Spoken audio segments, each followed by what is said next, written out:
নবনীরদনিন্দিত কান্তিধারম রসসাগর নাগর ভূপবরম।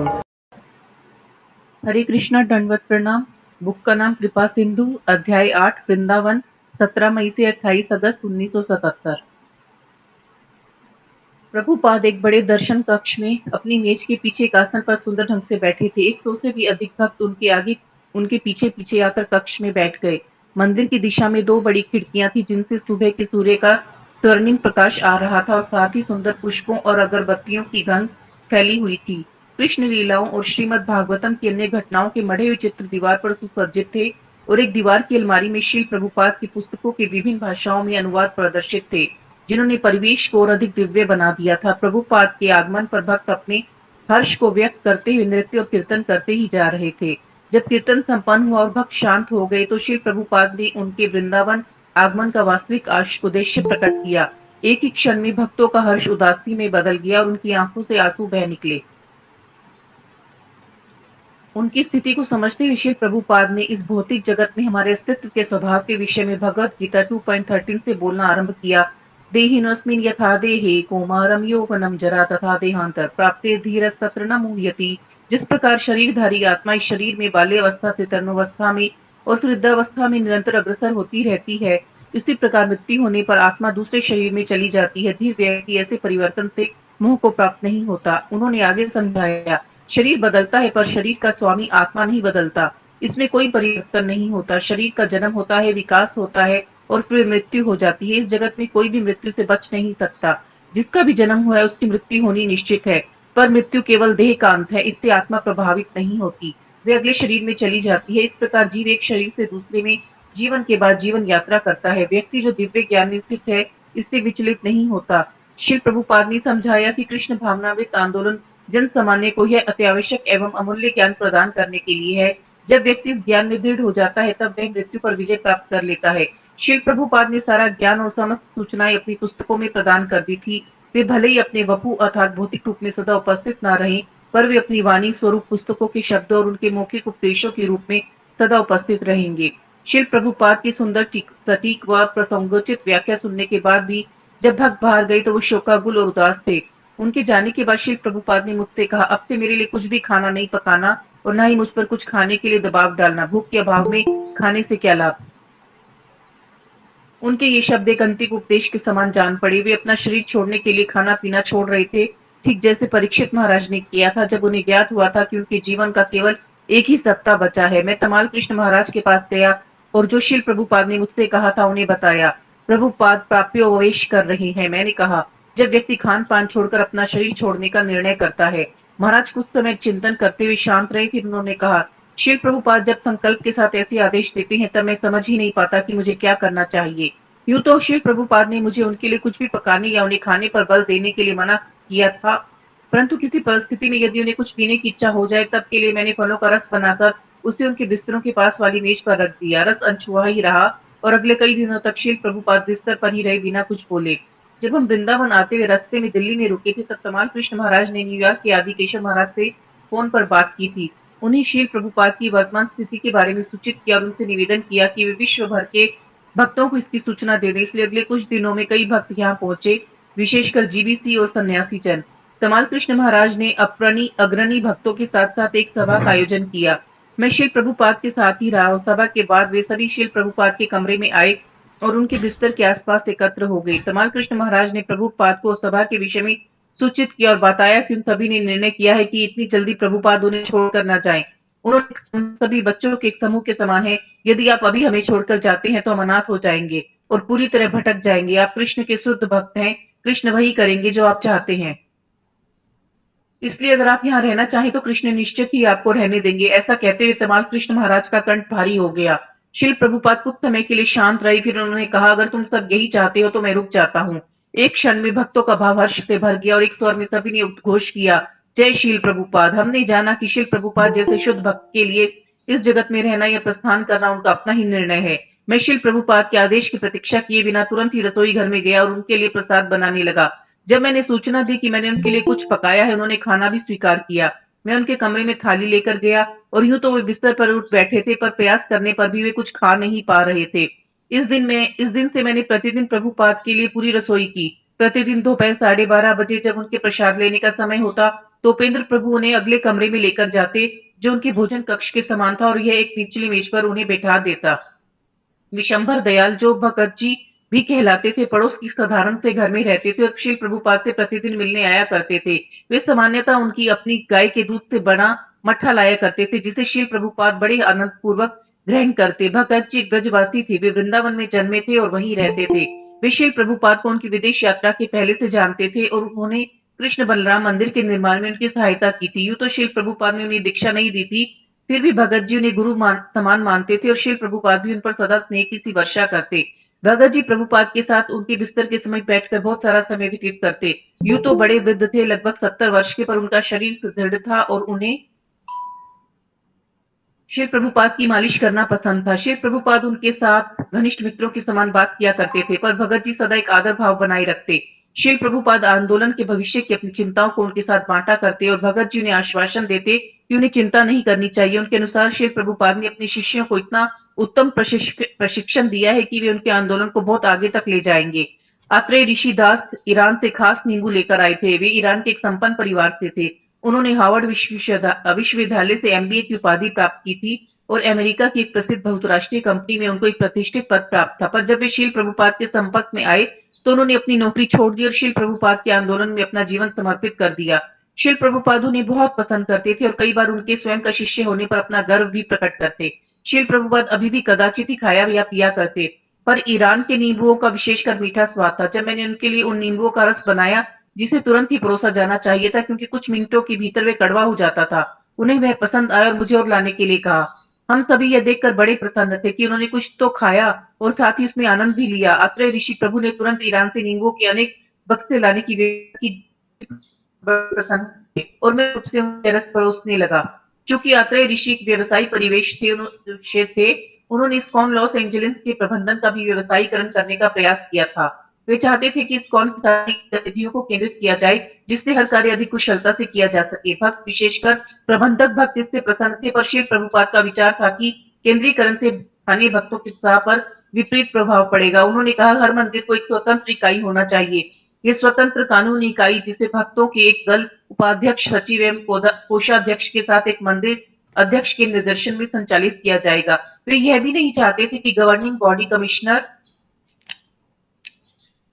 मंदिर के प्रबंधन में कोई हस्तक्षेप करे। इसके विपरीत जीबीसी यह देखी कि उनके क्षेत्रों, अंचलों में आध्यात्मिक मानकों का पालन हो और आध्यात्मिक मार्गदर्शन एवं प्रचार के माध्यम से वे भक्तों की सेवा में संलग्न होने की प्रेरणा दे।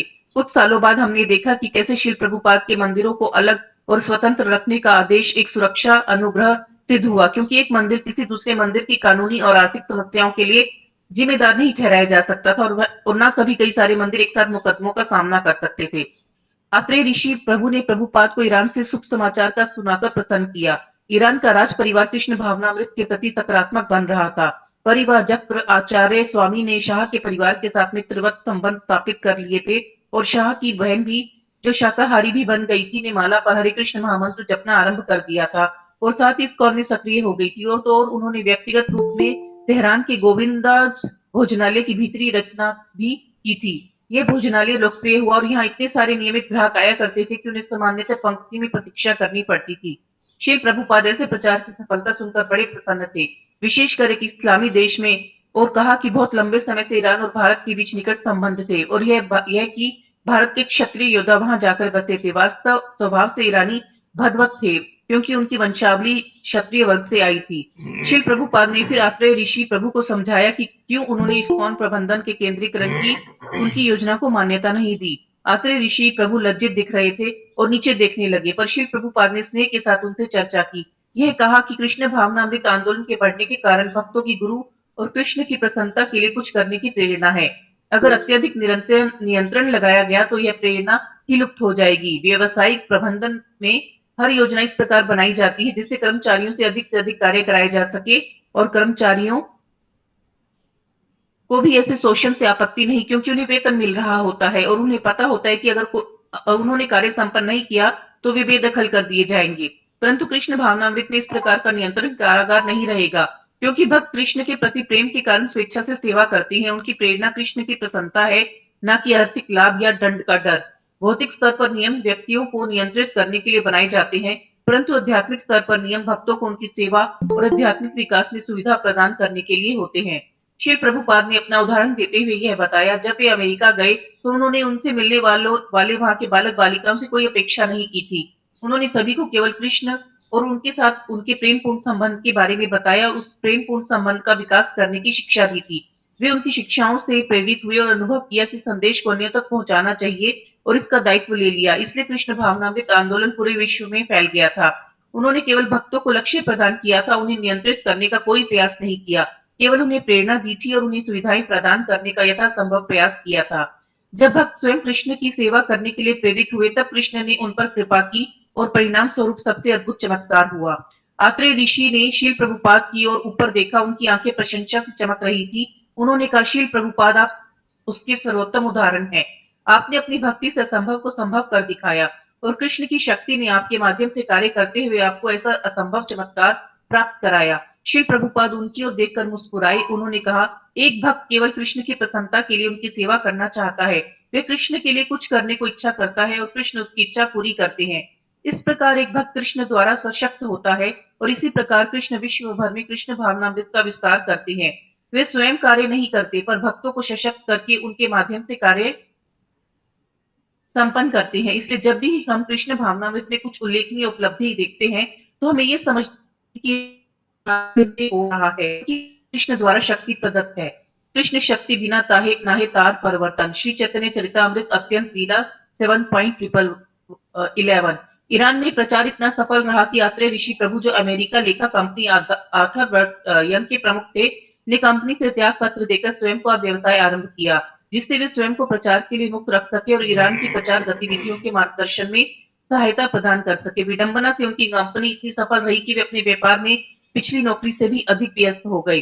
यह सुनकर श्री प्रभुपाद हंसी और कहा, इसका मतलब तुम अब और अधिक कमा रहे हो। आत्रेय ऋषि प्रभु ने जब यह स्वीकारा तो श्री प्रभुपाद ने कहा, तो इसे कृष्ण की सेवा में लगाओ। आत्रेय ऋषि प्रभु ने फिर पाकिस्तान के विषय में सूचना दी, उन्हीं के प्रचार क्षेत्र में था। एक हिंदू महिला जिसका मुस्लिम राज्यपाल से विवाह हुआ था, वे अपनी मूल हिंदू संस्कृति का प्रचार करने में बड़ी रुचि ले रही थी और उसके पति उसका समर्थन कर रहे थे।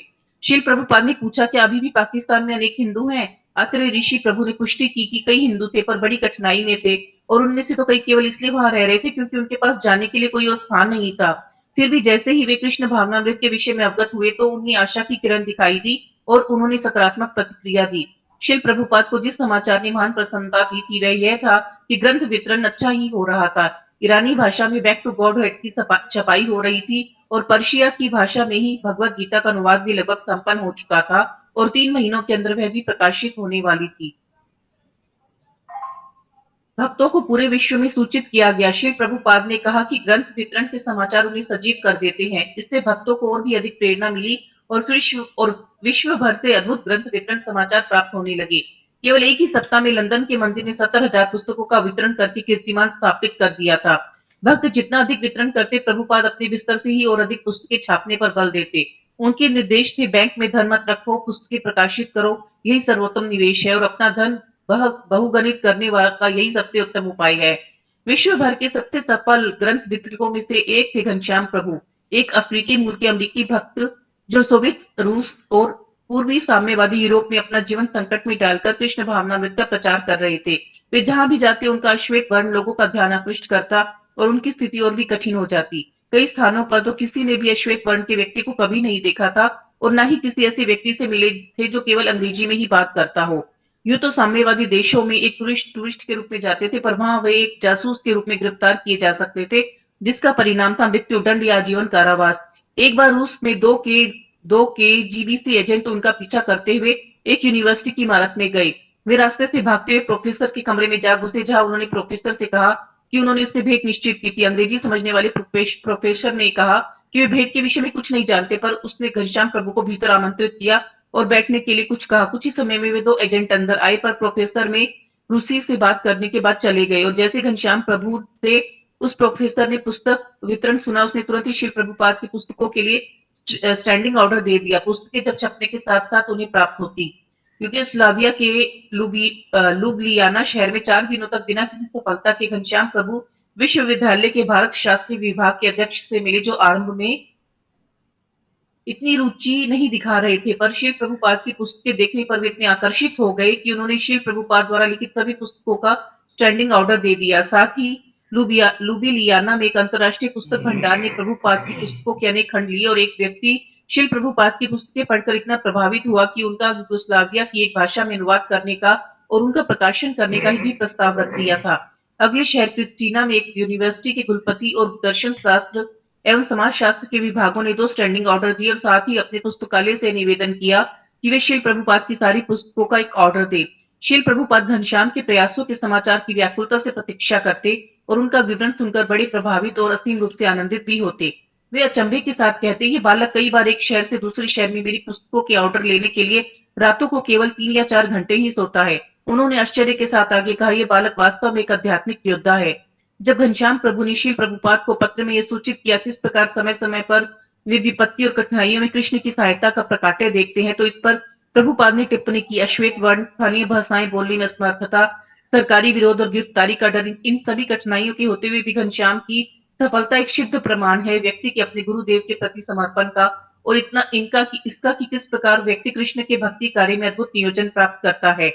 जैसे जैसे श्री प्रभुपाद ने विश्व भर से ग्रंथ वितरण के उत्साहित करने वाली सूचनाएं प्राप्त की, उसके साथ साथ उनकी थोड़ी थोड़ी सी भूख भी बढ़ने लगी। एक दिन प्रसाद लेने के बाद उन्होंने मुझसे पूछा कि क्या मुझे गोपीनाथ बाजार का रास्ता पता है। मैं वृंदावन में पहली बार आया था और मंदिर प्रांगण के बाहर भी नहीं निकला था, इसलिए मुझे रास्ता नहीं पता था, पर मैंने आश्वस्त किया कि अगर उन्हें कुछ भी आवश्यकता हो तो मैं रास्ता ढूंढकर उनके लिए वह वस्तु ले आऊंगा। उन्होंने मुझे वनमाली कविराज नामक आयुर्वेदिक चिकित्सक, जिन्होंने उनका पहले भी उपचार किया था, को ढूंढने और उनसे मंदिर आने का निवेदन करने के लिए कहा। इसलिए उस दोपहर में गोपीनाथ बाजार गया और वनमाली कविराज को बाजार के सामने ढूंढ लिया। एक छोटा सा कमरा जो उनके चिकित्सालय था, उसमें वे लकड़ी की एक मेज के पीछे कुर्सी पर बैठे हुए थे।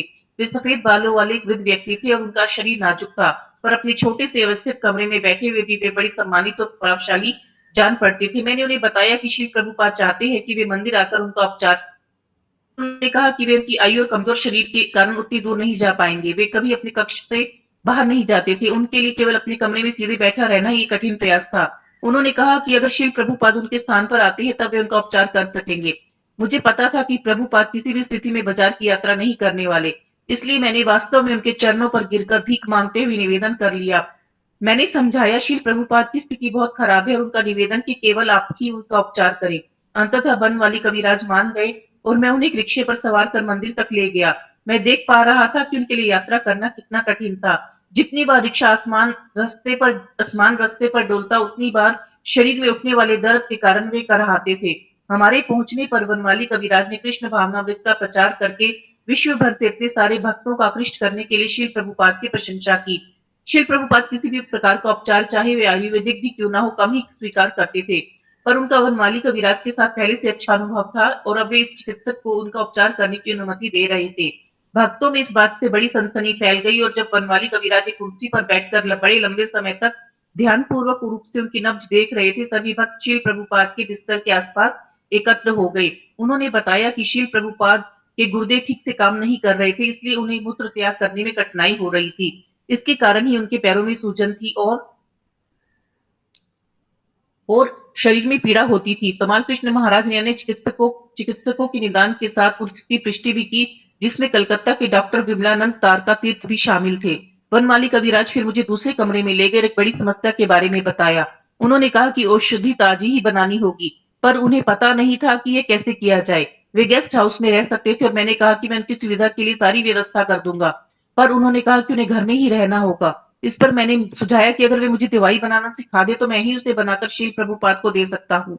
उन्हें यह विचार पसंद आया और वो मुझे पास के खेत में ले गए और 2 प्रकार की जड़ी बूटियां दिखाई। उनका नाम था पुनर्नवा और पाथर कुची, और दोनों की पत्तियां एकत्र की। वापस रसोई घर में उन्होंने मुझे दोनों का रस निकालना सिखाया था और इसमें 2 प्रकार के नमक मिलाए, एक सफेद और दूसरा गुलाबी। मैंने श्री प्रभुपाद को दवाई बनाकर दिन में 3 बार देना आरंभ किया। मैं प्रतिदिन दोपहर के समय वनवाली कविराज को प्रभुपाद की कार से लेने जाता और वे आकर उनका उपचार करते और मैंने फिर से श्री प्रभुपाद के लिए नियमित रसोई करना आरंभ कर दिया। धीरे धीरे उनकी स्थिति सुधरने लगी। इसके साथ साथ भक्तों का भाव भी सुधरने लगा। श्रील प्रभुपाद का संग लेने के लिए अनेक भक्त वृंदावन आए थे। वे प्रतिदिन सुबह विग्रहों का दर्शन करने के लिए जाते और फिर आंगन में तमाल वृक्ष के नीचे बैठते, जब सारे भक्त कीर्तन कर रहे होते और गुरुकुल के बालक नृत्य करते। कभी कभी वे प्रातःकालीन भ्रमण पर जाते और फिर आकर श्रीमद् भागवतम पर कक्षा दिया करते थे। जैसे जैसे श्रील प्रभुपाद का स्वास्थ्य सुधरता गया, उनकी भूख भी बढ़ती गई। हर सुबह वे मुझे प्रसाद के लिए व्यंजन बताते और मुझे सामान्यतः उन्हें पकाने का तरीका भी बताते। एक दिन उन्होंने मुझे पालक, कद्दू, बैंगन, मूली और करेला लाने के लिए कहा। मैं भक्तों के रसोई घर में सब्जियां लाने के लिए गया, वहां जहां मुझे बताया गया कि चतुर्मास का समय चल रहा था, विशेषकर उसका वह मास जब भक्त पालक से परहेज करते हैं। इसलिए मैंने जाकर श्री प्रभुपाद को इसकी सूचना दी।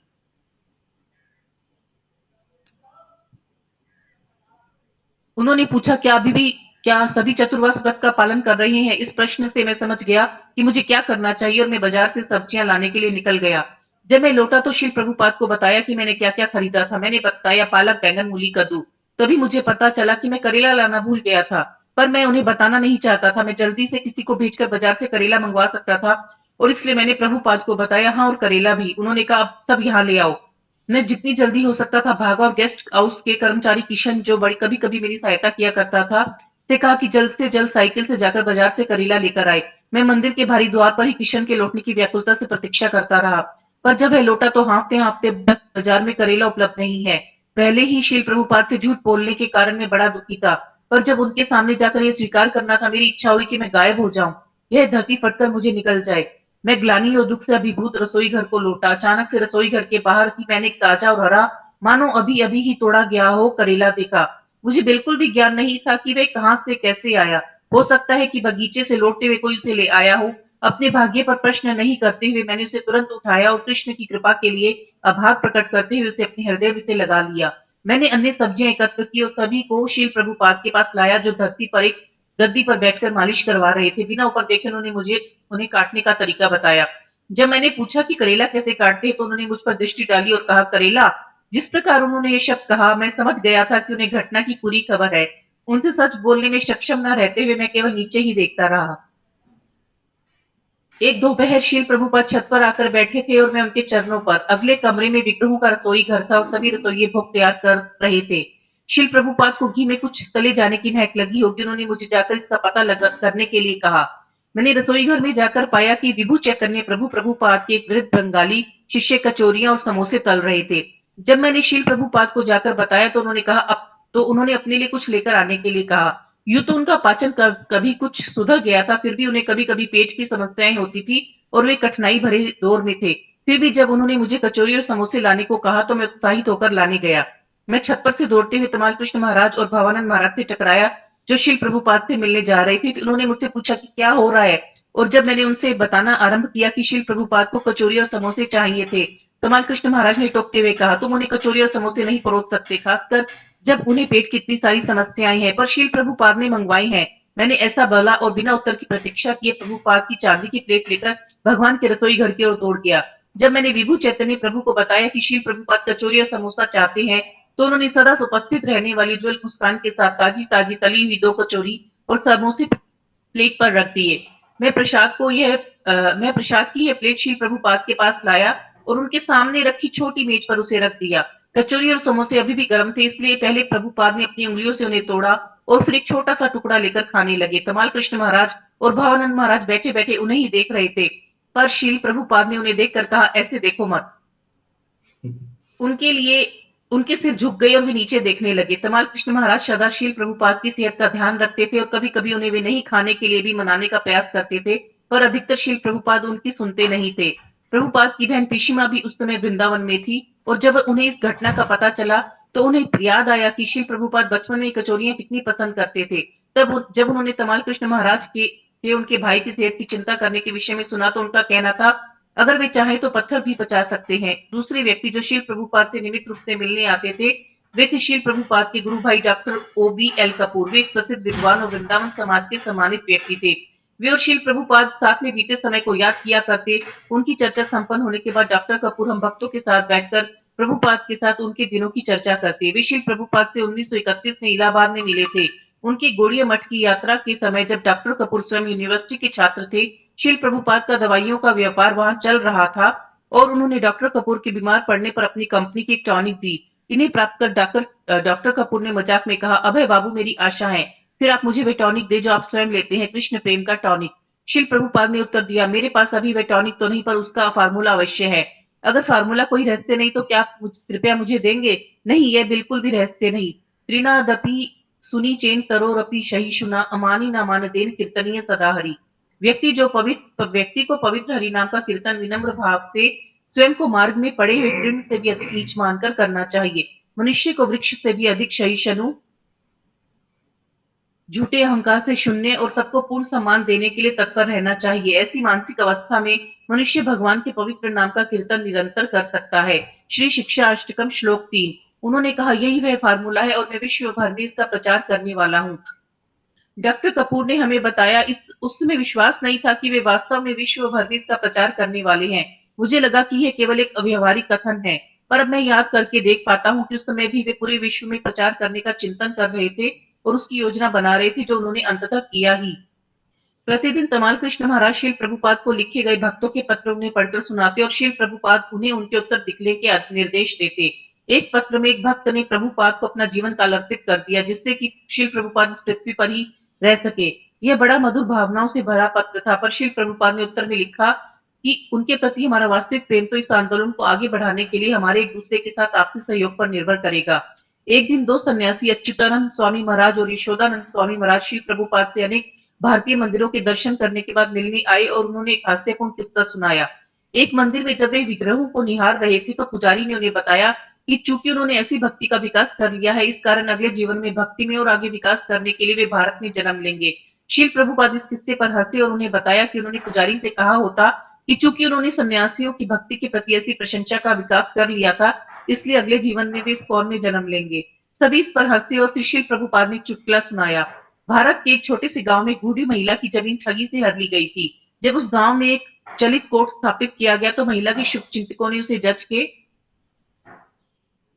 पास जाकर न्याय की मांग करने की सलाह दी। जज ने इस मामले का निपटारा किया तो उसकी जमीन वापस दिलाकर अपराधियों को दंड भी दिया। ये बूढ़ी महिला निश्चित ही जज से बड़ी प्रसन्न थी और उसने आशीर्वाद दिया, मेरा आशीर्वाद है कि अगले जन्म में तुम हवलदार बनोगे। प्रभुपाद हंसे, उसके अनुसार एक हवलदार अधिक महत्वपूर्ण व्यक्ति था। थोड़ी और शक्ति बढ़ जाने पर शील प्रभुपाद अब और अतिथियों से भेंट करने लगे थे। एक दोपहर अक्षरानंद स्वामी महाराज तमिलनाडु के राज्यपाल श्री प्रभुदास पटवारी को उनकी पत्नी और दो पोतियों के साथ प्रभुपाद से मिलवाने लाए। श्री पटवारी बड़ी सम्मानित वृद्ध सज्जन थे और शील प्रभुपाद उनसे और उनके परिवार से मिलने के लिए अपने बिस्तर पर उठकर बैठ गए और मुझसे उनके लिए कुर्सियां लाने के लिए कहा, पर श्री पटवारी ने धरती पर ही बैठना पसंद किया। वे शील प्रभुपाद की सेहत के विषय में चिंतित थे और उन्होंने शील प्रभुपाद को मद्रास आने के लिए कहा, जहां उनकी समझ में भारत का सर्वश्रेष्ठ उपचार उपलब्ध था। शील प्रभुपाद ने उनके सुझाव की प्रशंसा की, पर उसे यह कहते हुए स्वीकार कर दिया कि वे डॉक्टर चिकित्सा विशेषकर सुई और ऑपरेशन का मार्ग नहीं अपनाना चाहते। राज्यपाल उनकी हितैषी थे और उन्होंने कहा कि वे प्रथम श्रेणी के आयुर्वेदिक उपचार की भी व्यवस्था करवा सकते हैं। उन्होंने अपने घर में ही, जो एक हवेली के समान था, शील प्रभुपाद के रहने का व्यवस्था करने का भी प्रस्ताव रखा, पर क्योंकि शील प्रभुपाद भौतिक सुविधाओं से अनासक्त थे, उन्होंने इसमें रुचि नहीं दिखाई। जब श्री पटवारी ने पुणे मद्रास की अत्युत्तम आयुर्वेदिक सुविधाओं का प्रस्ताव रखा तो शील प्रभुपाद ने समझाया कि भौतिक शरीर सदा के लिए नहीं रहते, परंतु जन्म, मृत्यु, जरा और व्याधि के अधीन रहते हैं। उन्होंने कहा, जब शरीर वृद्ध होता है तो मृत्यु के समान व्याधि भी अपरिहार्य होती है। शील प्रभुपाद के अनुसार इस शरीर में अपना वास लंबा करने के स्थान पर अगले जीवन के लिए स्वयं को तैयार करने में बुद्धिमानी है। राज्यपाल ने ध्यान से सुना और समय समय पर स्वीकृति में सिर भी हिलाते रहे। वे इससे प्रभावित थे। वे इतने महत्वपूर्ण व्यक्ति थे, फिर भी एक से अधिक बार वे शील प्रभुपाद से मिलने आए और अपना आदर और प्रेम पूर्ण चिंता भी प्रकट की।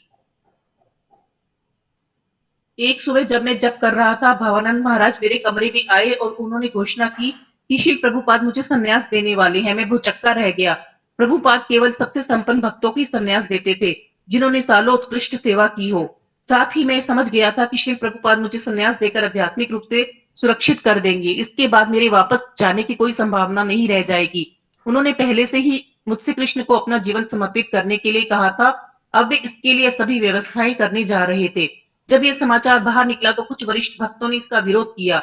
वे सोचते हुए कि मैं अभी भी इतने बड़े पद दिए जाने के लिए कृष्ण भावनामृत में बहुत नया था। कमाल कृष्ण महाराज ने मुझे अपने ऑफिस में बुलाया, जहां कुछ सन्यासी भक्त एकत्र थे, और मुझे बताया कि कुछ भक्तों को लगता है कि अभी संन्यास लेना मेरे लिए जल्दबाजी होगी। जब मैंने उनसे उनके विचार पूछे तो उन्होंने यह माना कि श्री प्रभुपाद का मुझे इतनी जल्दी संन्यास देने का निर्णय असामान्य था। उन्होंने इंगित किया मैं अभी भी आंदोलन में नया था। मुझे कुछ ही महीने हुए थे और उससे भी कम समय मुझे दीक्षा मिले हुआ था, इसलिए वे भी थोड़े चिंतित थे। जय पताका महाराज ने कहा कि सामान्य प्रक्रिया के अनुसार स्थानीय मंदिर प्रबंधन श्री प्रभुपाद के समक्ष संन्यास के लिए अभ्यर्थी का प्रस्ताव रखती है और फिर वह 2 साल की प्रतीक्षा करता है। इस दौरान अभ्यर्थी की गतिविधियों का ध्यान रखा जाता है। केवल इस प्रशिक्षु अवधि के बाद ही संन्यास प्रदान किया जाता है। मैं थोड़ा नाराज था और कहा, संन्यास लेने का विचार मेरा अपना नहीं था। अगर किसी को आपत्ति है तो वो श्री प्रभुपाद से जाकर बात करे। यह उनका निर्णय है, इसलिए सभी को उन्हीं से चर्चा करनी चाहिए। और ऐसा कहकर मैं उठा और बताया कि मैं श्री प्रभुपाद के लिए रसोई घर में रसोई करने जा रहा हूँ। फिर भी मैं उनके प्रश्नों और आपत्तियों को समझ रहा था। मैं एक नवीन भक्त ही था और श्री प्रभुपाद की सेवा के अतिरिक्त मेरी अन्य विशेष उपलब्धियां ही क्या थी। इस्कॉन में सन्यासी का पद बड़े सम्मान का होता है, पर जहां भी जाता है उसे परम आदर प्राप्त होता है। साथ में उसकी पूजा भी होती है और ये स्पष्ट नहीं था कि मैं ऐसे दायित्वपूर्ण पद को संभाल भी पाऊंगा या नहीं। या वास्तव में मैं इसके योग्य भी था। पहले ही अनेक सन्यासियों का पतन हो चुका था और मेरे वरिष्ठ गुरु भाइयों को इसकी जानकारी नहीं थी कि मैं सन्यास में बने रहने के लिए आध्यात्मिक रूप से विकसित हूं भी या नहीं। साथ ही मैं सोच रहा था कि मैंने आध्यात्मिक जीवन को परम निष्ठा के साथ स्वीकार किया है। इस्कॉन से जुड़ने से पहले भी मैंने भौतिकतावादी जीवन का त्याग कर दिया था और मेरा विवाह कर परिवार बसाने का कोई विचार नहीं था। इस समझ से मैं सन्यासी तो पहले से ही था। तब मुझे स्वयं ही एक साक्षात्कार हुआ। चाहे मुझ पर सन्यासी का ठप्पा लगे या नहीं, इससे कोई फर्क नहीं पड़ता। वास्तव में प्रश्न मेरी अंदरूनी चेतना का था। मुझे दिव्य संतुष्टि का एक गहन अनुभव हुआ। मेरे हृदय में जो भी भारीपन था वह सब दूर हो गया और मैंने श्री प्रभुपाद के लिए रसोई बनाना आरंभ कर दिया। 3 व्यंजन पकाने के बीच में तमाल कृष्ण महाराज और भवानंद महाराज आ गए और उन्होंने उच्च स्वर में कहा, वाह तुम तो सफल हुए। शिल प्रभुपाद ने तुम्हें परसों संन्यास देने का निर्णय किया है। उन्होंने हम सभी की आपत्तियों को निरस्त करके तुम्हारी योग्यता पर संदेह करने के लिए हमें फटकारा भी। उन्होंने मुझे बताया, क्योंकि मैं अभी भी आंदोलन में बहुत नया था, शिल प्रभुपाद के पास मुझे संन्यास न देने के लिए मनाने के लिए वरिष्ठ भक्तों का एक दल गया था। पर शिल प्रभुपाद ने सभी की आपत्तियों का स्वीकार करके मेरी प्रशंसा की और सभी संदेहों के बारे परे अपने निर्णय को सिद्ध कर दिया। शिल प्रभुपाद को दोपहर का प्रसाद परोसने के बाद तमाल कृष्ण महाराज ने मुझे बैठाकर संन्यास लेने के लिए तैयार होना सिखाया। मुझे धोती और उत्तरीय के लिए कपड़ा लेना था और उसे गेरुए रंग में रंगना था। फिर मुझे 4 पतले बांस लेने थे जो मेरी लंबाई के बराबर हो और उन्हें एक साथ बांधकर गेरुए कपड़े में लपेटना था। उन्होंने जयपुर के अपने संन्यास ग्रहण समारोह का स्मरण करते हुए बताया कि किस प्रकार शिल प्रभुपाद ने उन्हें संन्यास दंड के महत्व को समझाया था। 3 दंड मन, शरीर और वाणी के प्रतीक थे और चौथा दंड आत्मा का और ऊपर का मुड़ा हुआ टुकड़ा परमात्मा का प्रतीक था। उन्होंने मुझे हर आवश्यक सामग्री उनके पास लाने के लिए कहा जिससे वे मेरी दंड बांधने में सहायता कर सके। जगन्नाथ स्नान यात्रा के दिन श्री प्रभुपाद ने मुझे संन्यास प्रदान किया। वे नीचे यज्ञ करने नहीं आए थे, पर उनका प्रतिनिधि सन्यासियों के एक दल ने किया था।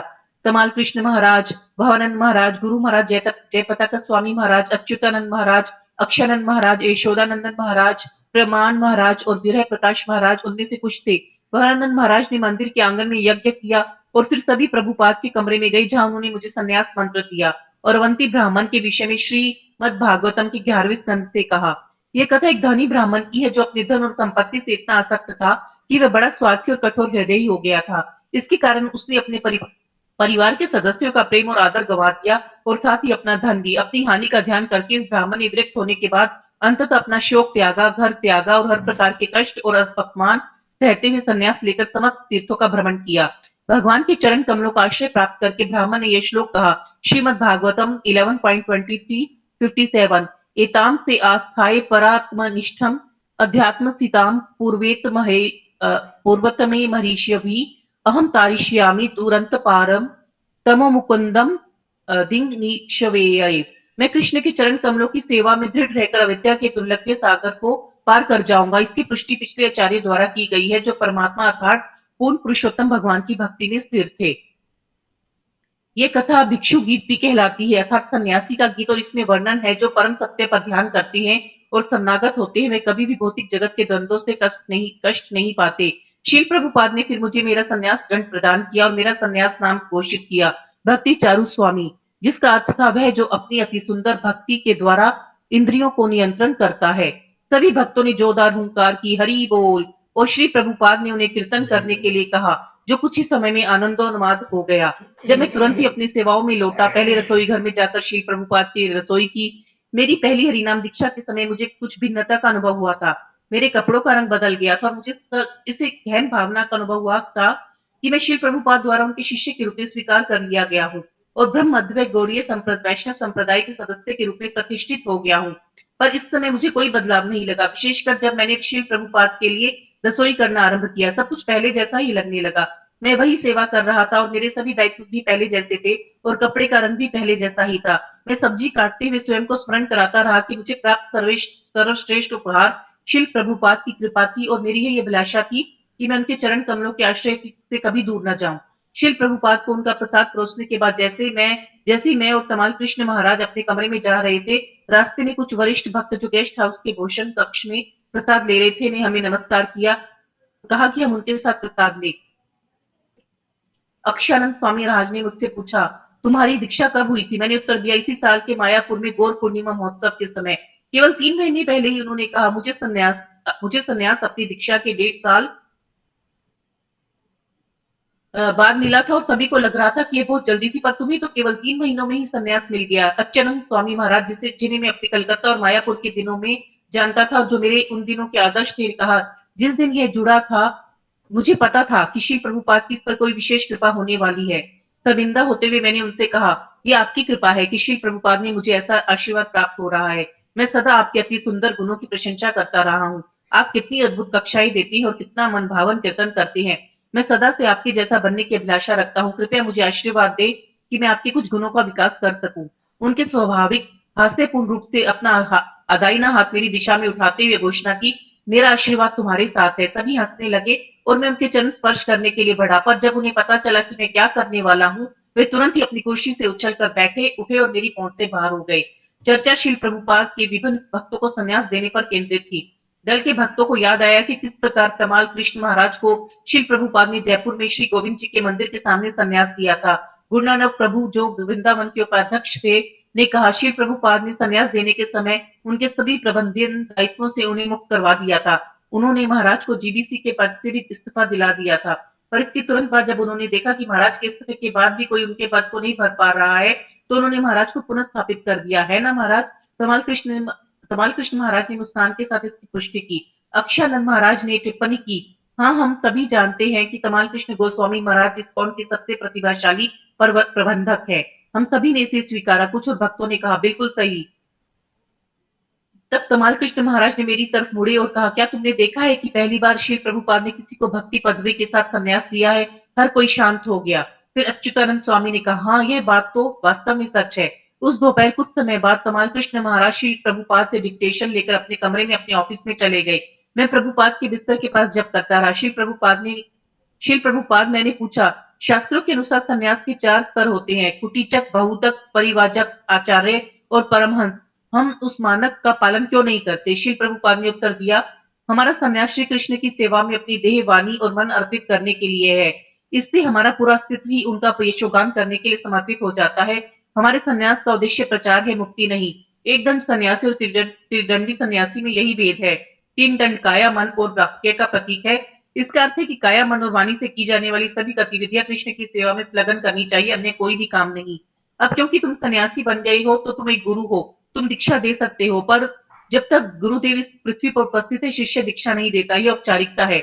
मुझे पता नहीं था मैं क्या कहूँ। अंततः मैंने हिम्मत जुटाई और कहा, श्री प्रभुपाद, मैं सदैव आपका शिष्य बना रहना चाहता हूँ। मेरी मात्र यही इच्छा है। हाँ, उन्होंने कोमलता से कहा, यही उचित भाव है। अगले दिन सुबह मैं श्री प्रभुपाद के सामने बैठा था। ठीक उनके नाश्ते का प्रसाद लेने के बाद उन्होंने मुझे उपदेश दिया, संन्यास का अर्थ है सभी भौतिक आसक्तियों से मुक्त हो जाना। एक सन्यासी को इस भौतिक जगत की किसी भी वस्तु से कोई भी आसक्ति नहीं होती। ना धनम, ना जन्म, ना सुंदर स्त्रियों के प्रति आकर्षण पर विजय प्राप्त करना सबसे कठिन है। फिर भी एक सन्यासी इस आकर्षण से पूर्णतः मुक्त होता है।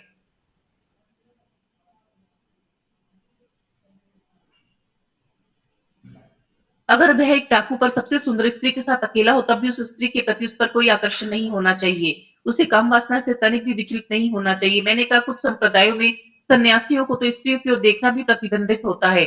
शील प्रभुपाद ने सुधार करते हुए कहा, नहीं, यह संभोग इच्छा को जीतने का सही तरीका नहीं। हो सकता है कि वह किसी स्त्री का चेहरा न देखे, पर किसी दिन अगर उन्होंने देख लिया तो वे आकृष्ट हो जाएंगे। ठीक विश्वामित्र मुनि जैसे। कितने वर्षों तक उन्होंने इंद्रियों के विषय में सभी इंद्रियों को घटाते हुए ध्यान मग्न होकर तपस्या की। पर एक दिन इंद्र ने एक अप्सरा मेनका जो उनके पास उनका ध्यान भंग करने के लिए भेजा। उसकी सभी इंद्रियां निष्क्रिय थी, पर जब मेनका ने उनके सामने नृत्य करना आरंभ किया तो उसके कानों में उनके घुंघरों की आवाज अंदर गई और उनका ध्यान टूट गया। उन्होंने आंखें खोली और वे उसकी सुंदरता से मोहित हो गई। इसलिए केवल एक स्त्री की ओर न देखना समस्या का समाधान नहीं। तो कोई इस आकर्षण पर विजय किस प्रकार प्राप्त कर सकता है? मैंने पूछा। उच्चतर स्वाद विकसित करने के द्वारा यही इस आकर्षण पर विजय प्राप्त करने का एकमात्र तरीका है। परम दृष्टिवान निवर्तते। उच्चतर स्वाद प्राप्त करने के द्वारा अर्थात कृष्ण के प्रति अपना उच्च आकर्षण विकसित करने से। जब व्यक्ति आसक्ति विकसित कर लेता है तो कामसुख का विचार भी उसके लिए घृणापूर्ण हो जाता है। ठीक जैसा यमुनाचार्य कहते हैं, जब से मेरा मन कृष्ण के चरण कमलों में आसक्त हो गया है, तब से यदि कामसुख का विचार भी मेरे मन में आता है तो घृणा से मेरे होठ सिकुड़ उड़ जाते हैं और मैं उसके विचार पर थूकता हूँ।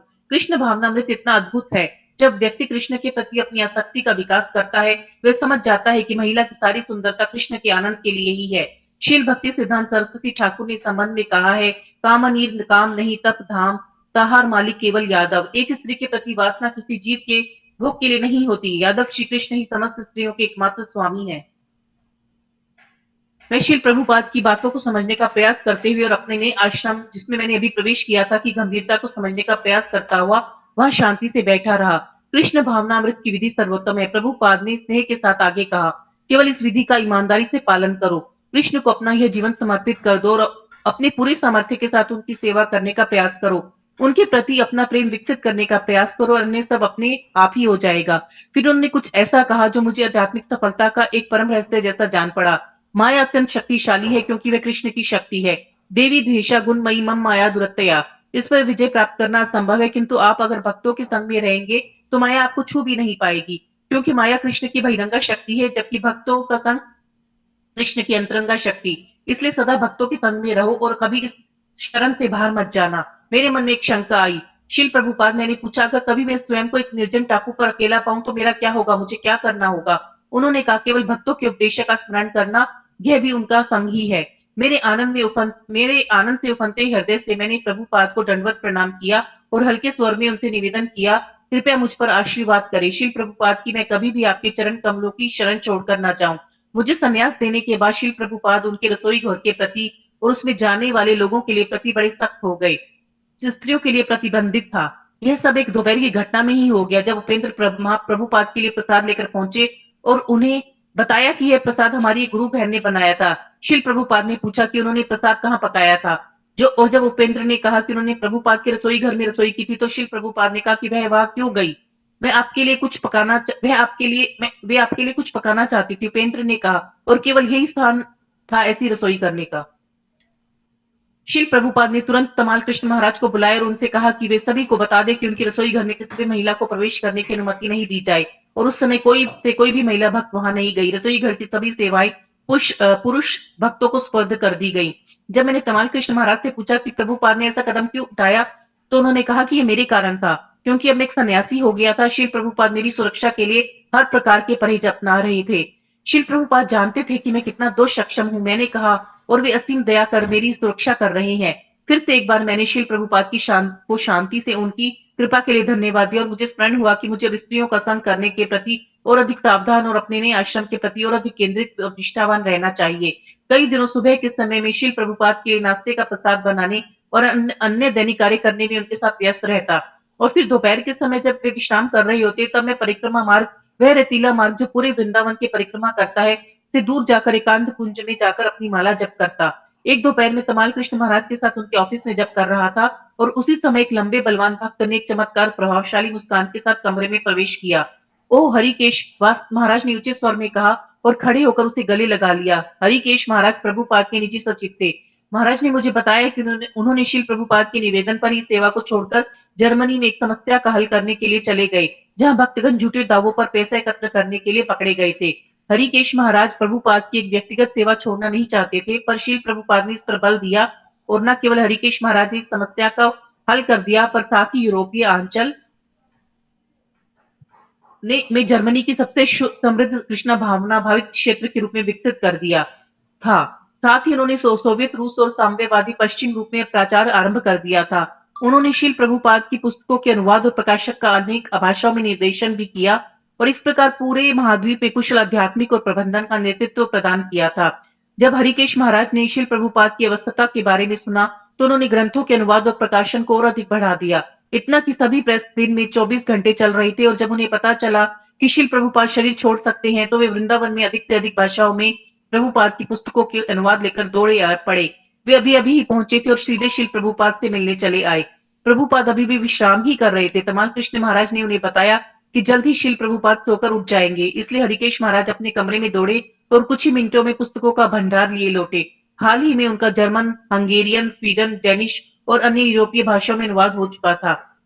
जब उपेंद्र प्रभु आए और हमें बताया कि शिल प्रभुपाद हरिकेश महाराज से मिलने के लिए तैयार है, हम तुरंत ही उनके कमरे में गए। शिल प्रभुपाद अपने बिस्तर पर तकियों के बल आधे लेटे हुए थे। वे स्पष्ट रूप से हरिकेश महाराज को देखकर अत्यंत प्रसन्न थे और जब महाराज ने प्रभुपाद को समस्त पुस्तकें दिखाई तो उनका मुख रोमांच के साथ खिल गया। शिल प्रभुपाद ने हरिकेश से पूछा कि उन्होंने कितनी प्रतियां छापी थी। उन्होंने बताया 1,30,000 श्री कृष्ण, 60,000 श्रीमद भागवतम सेट और 10,000 श्री ईशोपनिषद की प्रतियां। तब शिल प्रभुपाद ने पूछा क्या हरिकेश उनका वितरण कर पाएंगे, तो हरिकेश महाराज ने आश्वस्त किया कि वे इन सभी का वितरण करने के में सक्षम थे और ये वितरण हो जाने पर वे और अधिक पुस्तकें छापेंगे और वे अन्य पुस्तकों का भी अनुवाद, छपाई और वितरण करेंगे। शिल प्रभुपाद ने स्नेह के साथ हरिकेश महाराज की ओर देखा, उनके सिर पर हाथ रखा और कहा, अब तुम समझे कि मैं तुम्हें दूर क्यों भेजा था। मैं जानता था कि तुम इस जगत में कुछ अद्भुत प्राप्त करने के लिए आए हो, बने हो। हरिकेश महाराज के हाथ में अपना सिर रखा और रोने लगे। शिल हाथ रखा, उनकी आंखों में भी आंसू आ गए। अगली दोपहर में तमाल कृष्ण महाराज के साथ उनके ऑफिस में बैठा था, तभी गुरनावर प्रभु चिंतित दिखते हुए अंदर आए। उन्होंने बताया कि उन्हें समाचार मिला था कि मायापुर के हमारे मंदिर में मुस्लिमों का आक्रमण हुआ था। सभी भक्तों ने भवानंद महाराज के नेतृत्व में अपनी रक्षा की थी, पर जब पुलिस आई तो उन्होंने हमलवारों के स्थान पर महाराज और भक्तों को ही गिरफ्तार कर लिया। हम तीनों सीधे शिल प्रभुपाद के पास गए, उन्हें पूरी घटना की सूचना दी। शिल प्रभुपाद बड़े चिंतित हुए और मुझे इसकी जांच करने के लिए कहा। दूरसंचार की स्थिति खराब थी, इसलिए संपर्क करने में थोड़ा समय लगा, पर अंततः मैंने मायापुर के भक्तों से बात करने का प्रबंध कर लिया, विशेषकर जिन्होंने पूरा घटनाक्रम देखा था। कुछ मुस्लिम इस्कॉन के धान के खेतों में गाय चरा रहे थे और जब भक्तगण वहां से मुस्लिमों को भगाने के लिए गए तो इसने झगड़े का रूप ले लिया। एक मुस्लिम को भक्तों ने पकड़ा और गुरुकुल के कमरे में ले गए, जहां निताई चांद दास मायापुर के महाप्रबंधक ने उसका मुंडन करने का आदेश दिया। इसके कारण तीव्र प्रतिक्रिया हुई। निताई चांद बाद में इस्कॉन की संपत्ति के बाहर अकेले गंगा के किनारे पकड़ लिए गए, जहां उनके साथ मारपीट हुई थी। दूसरे भक्त ब्रह्मपाद दास उनके बचाव में आए और एक मुस्लिम दल के विरुद्ध लड़ाई बड़े दल जिसे संभवतः अन्य मठ के वर्गों लोगों ने भड़काया होगा, ने मंदिर में प्रवेश कर पूजा करने वाले भक्तों पर आक्रमण कर दिया। प्रभावित भक्तों में से एक अमेरिकन भक्ति विशालाक्षी माता जी भी थी। भवानंद महाराज ने उन्हें अपनी 12 बोर की बंदूक से डराने का प्रयास भी किया और कुछ आक्रमण करने वालों को रबड़ के छर्रे भी लगे थे, पर कोई भारी चोट नहीं आई थी। फिर भी काफी समय बाद जब पुलिस पहुंची तो आक्रमण करने वालों को ना बंदी बनाते हुए उन्होंने महाराज के साथ साथ कुछ अन्य भक्तों को गिरफ्तार कर लिया, उन्हें बांधा और नवदीप के थाने में ले गए, जहां उन्हें कैद में रखा गया था। जब शिल प्रभुपाद ने विस्तार से मेरी सूचना को सुना तो वे रोने लगे। उन्होंने कहा, इन सभी असुरों से भक्त झेले नहीं जाते। कुछ दिनों बाद हमें सूचना मिली कि भक्तों को रिहा कर दिया गया था और सभी आरोप वापस ले लिए गए थे। तमाल कृष्ण महाराज उस समय शिल प्रभुपाद से मिलने वाले लोगों के चयन के प्रति बड़े गंभीर थे। सामान्यतः केवल बहुत महत्वपूर्ण अतिथि, स्थानीय वरिष्ठ वैष्णव और वरिष्ठ भक्तों को ही अंदर जाने की अनुमति थी और केवल तभी जब शिल प्रभुपाद से चर्चा करने के लिए उनके पास कुछ महत्वपूर्ण हो। इसलिए एक दिन दोपहर के समय जब मैंने शिल प्रभुपाद के कमरे में सफेद कपड़ों में एक वृद्ध वैष्णव को देखा तो मुझे आश्चर्य हुआ। उनके तन को ढकने के लिए केवल एक उत्तरीय था और वे शिल प्रभुपाद के पलंग के पास की कुर्सी पर बैठे थे। उनके व्यवहार और शिल प्रभुपाद से बात करने के ढंग से मुझे लगा कि वे एक उत्कृष्ट वैष्णव थे। वे और प्रभुपाद घनिष्ठता के साथ बातें कर रहे थे और दोनों युवा बालकों के समान ठहाके भी लगा रहे थे। वे अतिथि थे शील कृष्ण दास बाबा जी महाराज, शील भक्ति सिद्धांत सरस्वती ठाकुर के एक वरिष्ठ शिष्य। वे गोड़िया मठ के एकमात्र भक्त थे जिन्हें शील भक्ति सिद्धांत सरस्वती ठाकुर ने बाबा जी की उपाधि स्वीकार करने की अनुमति दी थी। शील भक्ति सिद्धांत सरस्वती ठाकुर सामान्यतः बाबा जी की आलोचना करते थे क्योंकि वे अपवित्र रहते हुए भी 6 गोस्वामियों को परमहंस स्तर की नकल किया करते थे, पर बाबा जी वास्तव में एक उन्नत आध्यात्मिक स्तर पे थे, संन्यास के भी ऊपर। संन्यास भगवा रंग से जाना जाता था और भौतिक जगत का सर्वोच्च आध्यात्मिक स्तर था, पर इसके परे यह आध्यात्मिक स्तर जहां सफेद विशुद्ध सत्व का सूचक था। कोई भी यह देख सकता था कि कृष्णदास बाबा जी महाराज उस स्तर पर स्थित थे। वे सदा भगवान का पवित्र नाम जपते रहते और अपने अंदर आनंद का अनुभव करते हुए वे कभी कभी जोरदार ठहाके के साथ उसे प्रकट करते थे।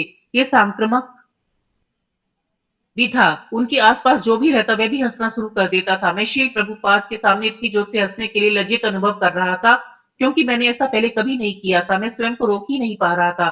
जब मैं उनकी भेंट के बाद उन्हें बाहर ले जा रहा था, तो वे मुस्कुराई और मुझसे पूछा कि मैं कैसे और कब इस्कॉन से जुड़ा, और मैंने मेरे श्री प्रभुपाद की शरण लेने पर उन्होंने अपना हर्ष भी प्रकट किया। वृंदावन में श्री प्रभुपाद के सबसे सम्मानित गुरु भाई थे श्रीपाद बॉन महाराज, जिनकी एक कुचकुलीन छवि थी और वे अपने ज्ञान और विद्वता के लिए जाने जाते थे। शील भक्ति सिद्धांत सरस्वती ठाकुर ने उन्हें इंग्लैंड और जर्मनी में प्रचार करने के लिए भेजा था, और वहां कुछ समय रहे और अनेक महत्वपूर्ण व्यक्तियों से मिले और उन्हें प्रचार किया। उन्होंने वृंदावन में एक वैष्णव यूनिवर्सिटी की भी स्थापना की थी। जब भी वे आते, दोनों के बीच बड़ी घनिष्ठ चर्चाएं हुआ करती थी। एक दिन बॉन महाराज कृष्णदास बाबाजी महाराज के साथ आए। अपने निकट मित्रों को देखकर श्री प्रभुपाद का चेहरा मुस्कान से चमक उठा। मैंने उन दोनों को बिस्तर के पास बैठकर बात करने के लिए कुर्सियों का प्रबंध कर दिया। बाबाजी महाराज ने श्री प्रभुपाद को विश्व भर में उपलब्धियों के लिए प्रशंसा की, और श्री वान महाराज ने स्वीकारते हुए कहा कि श्री प्रभुपाद को श्री चैतन्य महाप्रभु की कृपा प्राप्त थी। फिर अपने हास्यपूर्ण तरीके से बाबाजी महाराज ने वान महाराज से कहा, आप एक महान प्रचारक हैं और ये भी एक महान प्रचारक हैं। आप एक महान विद्वान हैं, ये भी एक महान विद्वान है। आपकी अंग्रेजी में अच्छी पकड़ है, इनकी भी अंग्रेजी भाषा में अच्छी पकड़ है। आप पश्चिम को गए थे, ये भी पश्चिम को गए थे, तो कैसे ये इतने सफल रहे और आप नहीं? शीलबान महाराज बिना कुछ बोले केवल मुस्कुराए। शील प्रभुपाद भी लज्जित लग रहे थे और शांत ही रहे। बाबा जी ने फिर इस असहज शांति को तोड़ते हुए कहा, क्योंकि इनकी हरिनाम पर अटूट श्रद्धा है। मथुरा में इनके संन्यास दीक्षा के समय में था। केवल केशव महाराज अनेक वैदिक मंत्रों का पाठ कर रहे थे। मैंने महामंत्र गाना आरंभ कर दिया। कुछ भक्तों को लगा कि मेरा कीर्तन अनुष्ठान में व्यवधान डाल रहा है और मुझे रुकने के लिए कहा। मैं रुकने ही वाला था, पर स्वामी जी महाराज ने हाथों से संकेत करते हुए मुझे कीर्तन करते रहने के लिए कहा, और मैं कीर्तन करता ही गया। मैंने यह भी सुना था कि जब ये अमेरिका गए थे, तो बगीचे में पेड़ के नीचे बैठकर केवल हरे कृष्ण महामंत्र का करताल बजाते हुए कीर्तन करते थे। देखिए, ऐसा करने के लिए व्यक्ति को भगवान पर कितनी श्रद्धा, भगवान नाम पर कितनी श्रद्धा और निष्ठा की आवश्यकता होती है। और अब हम उनकी सफलता का फैलाव देख सकते हैं। लोग कहते हैं कि मुझे हरिनाम में रुचि है, फिर भी मैं केवल स्वयं ही जपता हूँ, परंतु इन्होंने पूरे विश्व से हरिनाम संकीर्तन करवा लिया। यही अंतर है उनमें और हममें। वॉन महाराज ने यह स्वीकारा। जी हाँ, हरिनाम के प्रति असीम आसक्ति और शुद्ध भक्ति के कारण ये विशेष रूप से श्री चैतन्य महाप्रभु द्वारा शक्ति प्रदत्त है। शिल प्रभुपाद ने मेरी ओर देखकर कहा, इनके लिए कुछ प्रसाद लेकर आओ, केवल कुछ फल ही, उन्होंने कहा। यूं तो निरंतर ही मैं शिल प्रभुपाद का सेवा करते हुए उनके कक्ष में व्यस्त रहता, फिर भी मैंने कुछ भक्तों के साथ संबंध विकसित कर लिए थे। भरद्वाज प्रभु इस्कॉन में एक जाने माने कलाकार थे, और शिल प्रभुपाद की पुस्तकों में मैंने उनकी बनाई कलाकृतियां देखी थी। हम अच्छे मित्र हो गए थे, और जब मैं रसोई घर में रहता, तब कई बार वे आकर सब्जियां काटने और बर्तन धोने में मेरी सहायता किया करते। जब करने के लिए कुछ और नहीं रहता, तो ये केवल मुझे रसोई करता देखते और आकर मुझसे बातें करते। भरद्वाज प्रभु रूस के रहने वाले थे। उनके माता पिता द्वितीय विश्व युद्ध के बाद अमेरिका को पलायन कर गए थे। वे रूसी और संस्कृत दोनों भाषाएं जानते थे, और उन्होंने मुझे दोनों भाषाओं के बीच समानताओं के विषय में बताया था। पहले तो मैं इसे मान नहीं रहा था, पर भरद्वाज प्रभु ने इस पर बल दिया। चुनौती देते हुए उन्होंने कहा, मुझे कोई भी शब्द दो और मैं दोनों भाषाओं में इसको समानता बता दूंगा। उनके पीछे एक द्वार था, जो ये शब्द मेरे मन में सबसे पहले आया, दरवाजा। मैंने कहा, रूस में द्वेरी, उन्होंने उत्तर दिया। संस्कृत में द्वार। लड़की। देव देवोच्चिका रूसी में, और संस्कृत में देवी। ताप। उन्होंने कुछ समय सोचा और फिर स्वीकार किया, मुझे सटीक शब्द तो नहीं मिल रहा, पर ताप के निकट का शब्द आग है।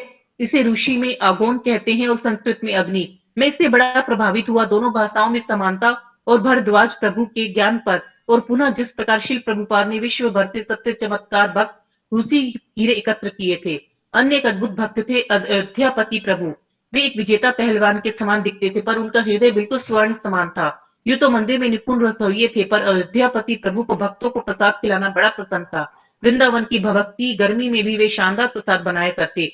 वे अत्युत्तम रसोइये थे, और जब भी भक्तों के लिए वे रसोई करते, सभी आनंद से भर जाते, मानो कोई त्योहार मना रहे हों। लगभग प्रतिदिन भक्त शील प्रभुपाद के कमरे में आकर कीर्तन करते। केवल इसी प्रकार वे उनके पास जा पाते।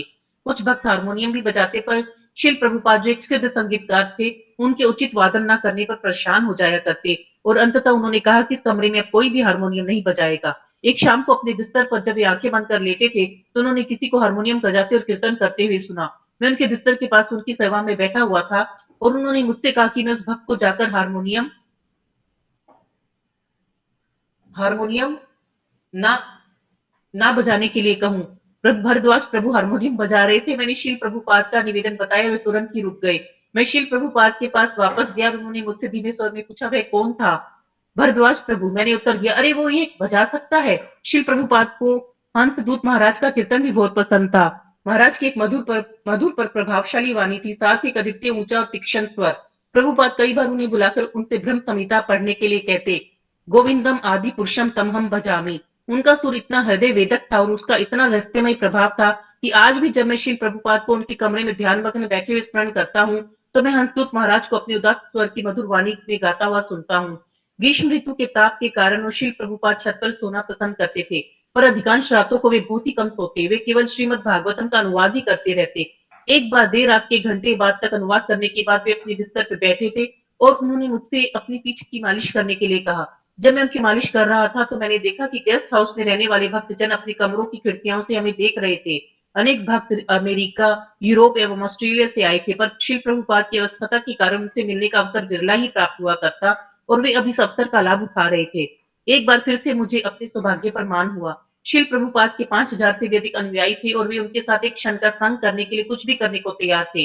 पर यूं तो मैं अभी अभी इस्कॉन से जुड़ा था और अभी भी नौसिखिया ही था, परंतु मैं प्रतिदिन उनकी व्यक्तिगत सेवा कर पा रहा था। मेरी आशा उस समय आंदोलन से जुड़ी जाने की थी जब प्रभुपाद अमेरिका में अकेले थे और उनकी सेवा करने के लिए और कोई भी नहीं था। मेरे हृदय आभार से भर उठा। मैंने उनसे कहा, शील प्रभुपाद, काश मैं उस समय आपके साथ रहता जब आप न्यूयॉर्क में अकेले थे। वे 1 मिनट तक शांत रहे, फिर उन्होंने कहा, मैं कभी अकेला नहीं था। कृष्ण सदा मेरे साथ थे। मैंने स्वयं को शील प्रभुपाद की उन्नत स्थिति के समक्ष नम्न होते पाया। मैं समझ पा रहा था कि कृष्ण को वे कितने प्रिय थे। कृष्ण व्यक्तिगत रूप से अक्षण पर उनकी देखभाल करते थे। उन्हें हमारी किसी सेवा की आवश्यकता नहीं थी। वे तो केवल हेतु की कृपा करते हुए हमें उसकी सेवा करने का अवसर प्रदान कर रहे थे। मैं कृष्ण को निरंतर अपने सौभाग्य के लिए धन्यवाद देता रहा। एक दोपहर वरिष्ठ भक्तों से घिरे बैठे शील प्रभुपाद शंकराचार्य का महिमा गान कर रहे थे और उन्हें हमारे आचार्यों में से एक बता रहे थे। मैं थोड़ा विचलित हुआ, क्योंकि अन्य अवसरों पर मैंने प्रभुपाद को शंकराचार्य की शिक्षाओं को मायावाद कहकर उनकी आलोचना करते हुए सुना था। चूंकि वहां बहुत सारे वरिष्ठ भक्त उपस्थित थे, मैं शांत रहा। पर उस रात में हिचकते हुए शील प्रभुपाद से पूछ ही लिया कि शंकराचार्य हमारे आचार्य कैसे हुए, जबकि उनकी शिक्षाएं शुद्ध भक्ति के विरुद्ध है। शील प्रभुपाद कुछ मिनटों तक शांत रहे, फिर उन्होंने मुझे देखते हुए कहा, क्या तुम जानते हो कि कृष्ण भगवान बुद्ध के रूप में क्यों आए थे? जी शील प्रभुपाद, मैंने उत्तर दिया। इस कलयुग में वैदिक यज्ञों के नाम पर लोग असंख्य पशुओं की हत्या कर रहे थे। ये देखते हुए कृष्ण का कोमल हृदय विह्वल हो गया और इस पशु हत्या के यज्ञ को रोकने के लिए वे बुद्ध रूप में अवतरित हुए।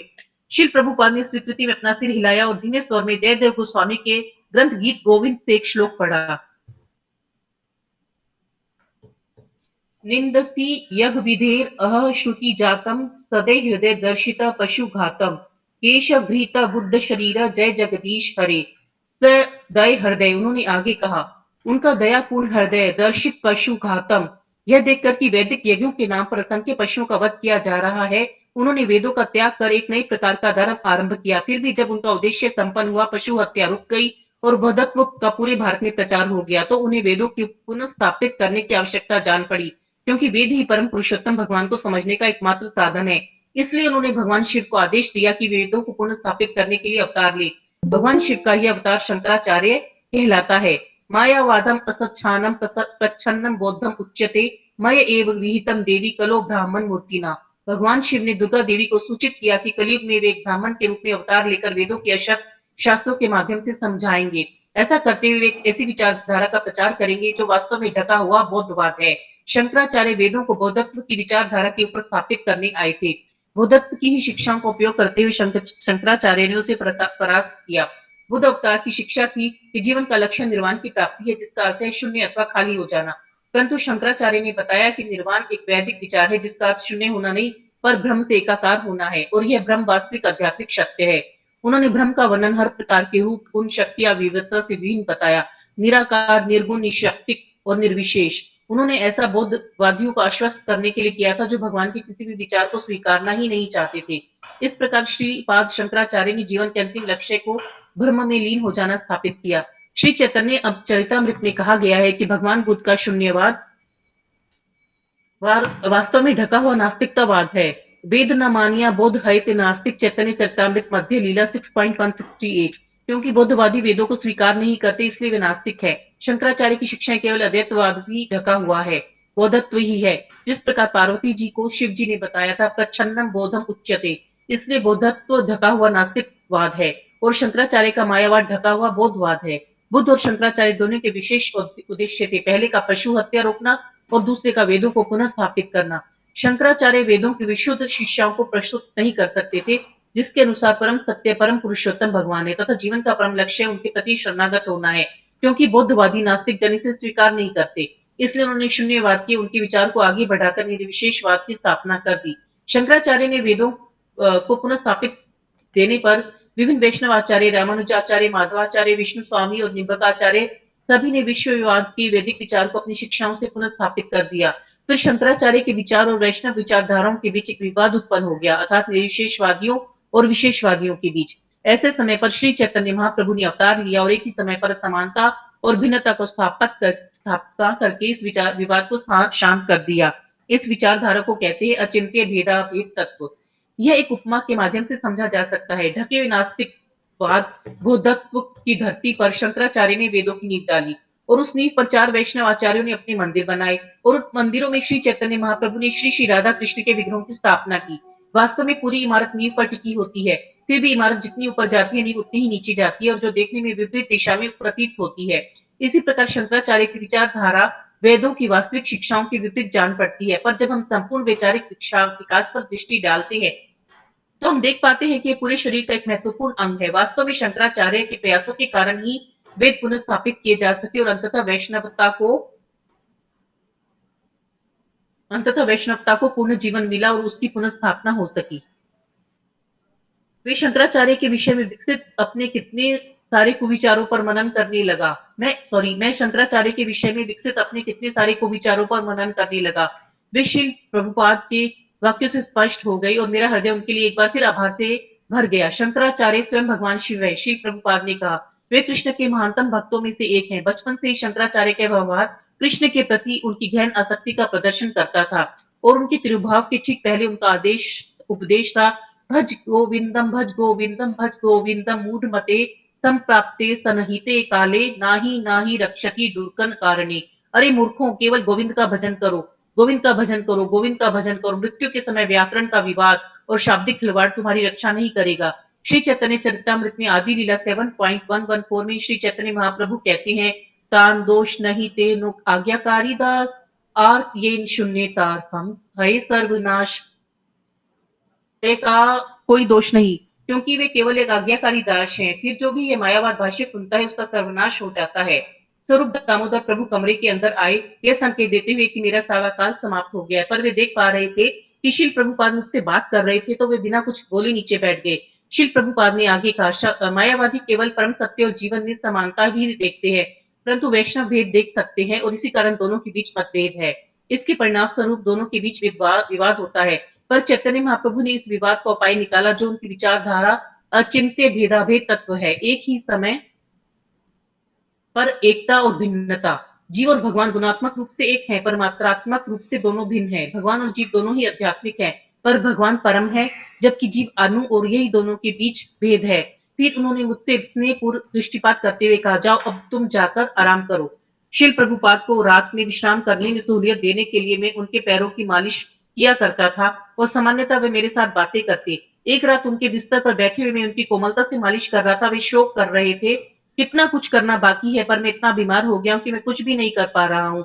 श्रील प्रभुपाद, मैंने कहा, जो आपने किया वह अचिंतनीय है, अविश्वसनीय है। किसी ने भी आपकी जैसी उपलब्धि प्राप्त नहीं की। आपको ऐसा नहीं सोचना चाहिए कि आपको करने के लिए कोई अनिवार्य कार्य बाकी है। आप केवल विश्राम करें। मैंने केवल 50% ही कार्य संपन्न किया। उन्होंने कहा, अगला 50% कार्य है वर्णाश्रम धर्म का स्थापन। वैदिक सामाजिक व्यवस्था जो 4 आध्यात्मिक और 4 सामाजिक विभागों में विभाजित होती है। मुझे पता नहीं था कि क्या कहा जाए, इसलिए मैं शांत ही रहा। इस्कॉन भक्तों के लिए है, उन्होंने कहा, पर हर कोई भक्त नहीं बनेगा। सभी लोग कृष्ण की शरण नहीं लेंगे। वे जो शरण नहीं लेते 3 गुणों के अनुसार कार्य करेंगे। उन्हें उचित मानव सभ्यता में स्थित करने के लिए हमें वर्णाश्रम धर्म की स्थापना करने की आवश्यकता है। उन्होंने लंबे समय तक इस पर बात की। मैं उनकी कुछ बातें समझ पाया, पर अधिकतर बातें मेरी समझ के बाहर थी। स्पष्ट रूप से वर्णाश्रम की स्थापना करना कहीं से भी सरल या साधारण नहीं था, पर श्रील प्रभुपाद की उपलब्धियां भी सामान्य नहीं थी। उनके अतिरिक्त और किसी ने भी ऐसी सफलता प्राप्त नहीं की थी। श्री चैतन्य महाप्रभु, जिन्होंने हरि नाम के पूरे विश्व के प्रत्येक नगर और ग्राम में फैलने की भविष्यवाणी की थी, उन्होंने भी ऐसा स्वयं नहीं किया था। उन्होंने यह विशेष भक्त के लिए छोड़ा था, जो थे श्रील प्रभुपाद, और अब उनकी इस उपलब्धि का विस्तार करने के लिए वर्णाश्रम धर्म का विश्व भर में प्रत्येक नगर और ग्राम में प्रचार करना था। इस प्रकार उनके आंदोलन का अगला 50% कार्य संपन्न होता। विश्व की बची इस जनसंख्या को अभी भी वैदिक संस्कृति की छत्ती के नीचे लाना था। ऐसा करने के लिए सरकार को भी कृष्ण भावना भावित होना आवश्यक था। सबसे पहले इस सांसारिक लोकतंत्र को जाना होगा। यह श्रील प्रभुपाद के अनुसार शूद्रों के राज करने की व्यवस्था थी, क्योंकि अधिकतम शूद्र जनता शूद्र थी, इसलिए जहां भी लोकमत से सरकार स्थापित होती वह शूद्रों की सरकार होती। इसके विपरीत वर्णाश्रम धर्म में ब्राह्मण समाज के नेता होंगे और वे परामर्श देंगे, क्षत्रिय समाज की बुझाई होंगे और वे ब्राह्मणों के आदेश के अनुसार राज करेंगे, वैश्य समाज की आवश्यकताओं को पूरा करेंगे और श्रमिक वर्ग या शूद्र धनार्जन के झांसे में शोषण किए जाने के स्थान पर अन्य 3 वर्गों के निर्देशन और सुरक्षा के अंतर्गत कार्य करेंगे। ब्राह्मण मार्गदर्शन देते हैं और क्षत्रिय जन इसका पालन करते हैं, जो अपनी स्वाभाविक प्रतिभा और सैन्य बल का निर्देशन कर प्रशासन का कार्य करते हैं। वे सभी भद्र चरित्र के नायक होते हैं और जो ब्राह्मणों के चरणों में बैठकर राज्य का संचालन करते हैं। यही है प्रशासन करने का वैदिक तरीका। वैश्य जन कृषि, गोरक्षा और वाणिज्य के माध्यम से समाज की सभी आवश्यकताओं को पूरा करते हैं। ऐसा होने पर ही पूरी पृथ्वी में वर्णाश्रम धर्म प्रतिष्ठित हो पाएगा। ऐसे भद्र नायकों के प्रशासन के अंतर्गत संपूर्ण जगत के हर एक नगर और ग्राम में भी श्री चैतन्य महाप्रभु द्वारा प्रचारित शुद्ध भक्ति का प्रचार हो सकेगा। दुर्भाग्यवश जब ब्राह्मण ही इस कलयुग के प्रभाव के कारण प्रतीत हो गए, तो क्षत्रियों ने उनका मार्गदर्शन त्याग दिया और स्वतंत्रता से कार्य करने लगे और साथ ही वे बड़े भोगी, क्रूर, तानाशाह एवं लंपट बन गए। या तो वे आपस में युद्ध करते और एक दूसरे का नाश कर देते या उनकी प्रजा आंदोलन कर उनका सफाया कर देती और लोकप्रिय लोकतंत्र स्थापित हो जाता। पर यह सबसे बुरा तो नहीं था, पर निश्चित ही मानव समाज की समृद्धि के लिए सर्वश्रेष्ठ तरीका भी नहीं था।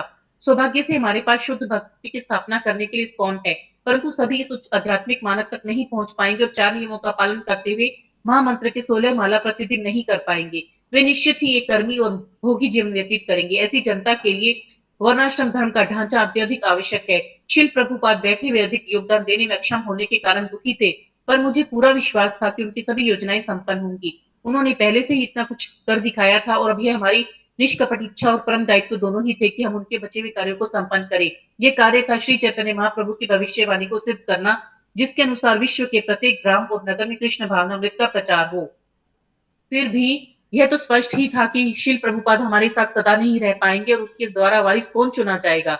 इसके लिए कुछ कल्पनाएं की जा रही थी। कुछ सोचते थे कि एक कीर्तनंद स्वामी होंगे, अन्य सोचते थे कि सतस्वरूप महाराज चुने जाएंगे और कुछ सोचते थे कि वे तमाम कृष्ण महाराज होंगे। जब श्रील प्रभुपाद से प्रसन्न किया गया तो उनकी प्रतिक्रिया थी, मेरे गुरु महाराज ने कोई वारिस आचार्य नियुक्त नहीं किया तो मैं कैसे कर सकता हूँ। इसके तुरंत बाद ही श्रील प्रभुपाद ने इस पृथ्वी पर रहते हुए अपने 10 अग्रणी भक्तों को अपनी ओर से विश्व के अलग अलग भागों में दीक्षा देने के लिए चुना था और उन्होंने कहा कि उनके बाद अपने शिष्यों को दीक्षा दे सकते हैं। हंसदूत महाराज उस सूची में नहीं थे, पर जब श्रील प्रभुपाद ने श्रीलंका में उनके सफल प्रचार के विषय में सुना तो उन्होंने तमाल कृष्ण महाराज से उनका नाम भी इस सूची में जोड़ने के लिए कहा।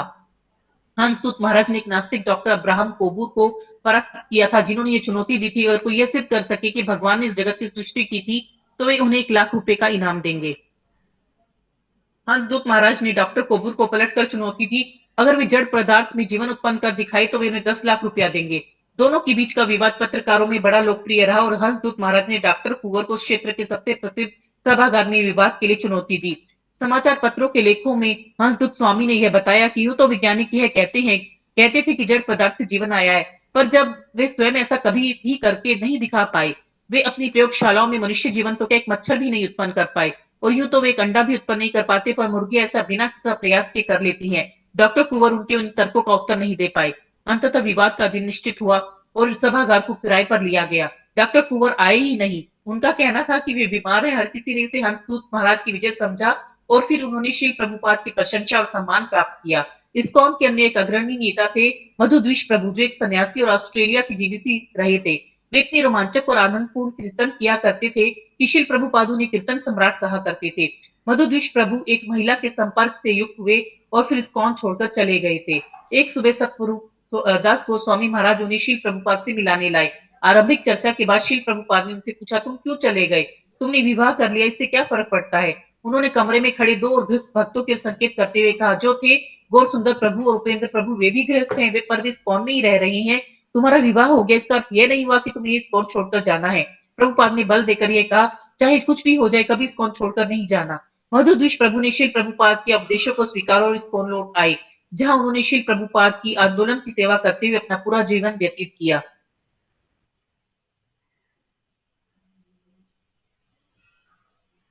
श्री प्रभुपाद अधिकांशतः मुझे उनके लिए श्रीमद् भागवतम और चैतन्य चरितामृत स्वर में पढ़ने के लिए कहा करते।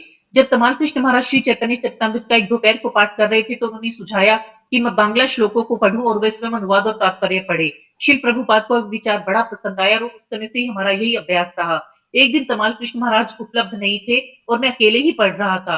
प्रभुपाद बड़े ध्यान से अपनी आंखें बंद कर सुन रहे थे। उन्होंने आंख खोलकर टिप्पणी की, शास्त्र एक अमृत के सागर के समान है, आप जहां से भी पिए केवल अमृत ही मिलेगा। श्री प्रभुपाद, मैंने प्रस्ताव रखा, मुझे लगा कि आप चाहते हैं कि हम पहले भगवत गीता पढ़े, फिर श्रीमद् भागवतम और फिर श्री चैतन्य चरितामृत। उन्होंने कहा, यह इसलिए क्योंकि व्यक्ति को समझना आवश्यक है कि कृष्ण है कौन। व्यक्ति को इसका सही विचार होना चाहिए कि वे परम पुरुषोत्तम भगवान है। यह समझ व्यक्ति को भगवत गीता पढ़ने से प्राप्त होती है। यह वह शास्त्र है जिसमें परम पुरुषोत्तम भगवान स्वयं के विषय में बताते हैं, इसलिए उन्हें समझने का इससे बेहतर स्रोत क्या हो सकता है।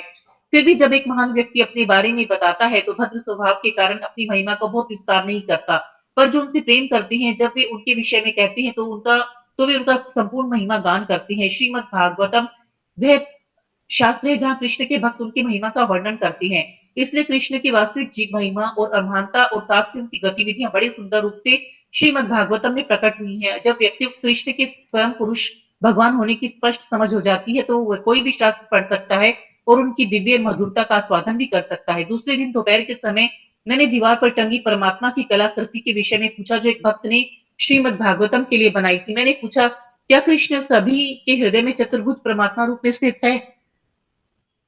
तब चमत्कार मुस्कान के साथ उन्होंने उत्तर दिया, हाँ, पर तुम्हारे हृदय में वे द्विभुज रूप में है।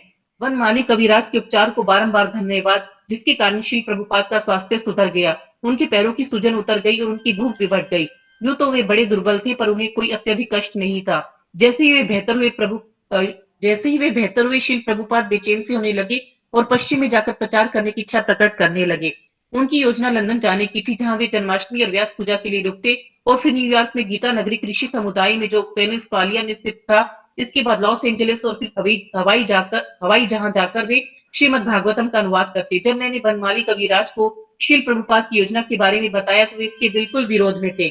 उन्होंने मुझसे कहा, कृपया उन्हें अभी जाने ना दे, उनकी स्थिति सुधर रही है।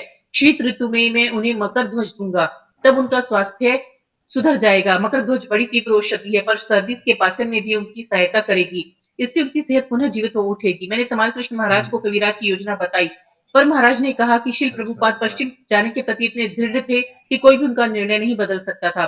श्री प्रभुपाद की बातों से मैं भी यह भी जान गया था कि श्री प्रभुपाद ने जाने का मन बना लिया है। एक सैनिक को बिस्तर में मरना पसंद नहीं, उन्होंने कहा था। उसके लिए रणभूमि में प्राण त्यागना गर्व और सम्मान की मृत्यु होती है। वे बिस्तर पर लेटे रहने से तंग आ गई थी और रणभूमि में जाकर लड़ने को दृढ़ संकल्प थे। तब श्री प्रभुपाद के जाने का समय आया, तब मैं उनके चरणों में बैठा था और वे अपनी कुर्सी पर बैठे थे जाने को तैयार। तुम साथ नहीं चल रहे? उन्होंने पूछा। श्री प्रभुपाद, मैं नहीं चल सकता, मैंने उत्तर दिया, मेरे पास मेरा पासपोर्ट नहीं है। ठीक है, तुम मुझसे हवाई में मिलना। प्रभु कंटिन्यू करना है। श्रील प्रभुपाद की जय। नहीं, शाम को हम लोग चैप्टर 9 पढ़ेंगे और काहुत क्विज होगा। ठीक है, थैंक यू वेरी मच। हरे कृष्णा, दंडवत प्रणाम सभी को। Thank you. एक बहुत इंपॉर्टेंट अनाउंसमेंट है, कोई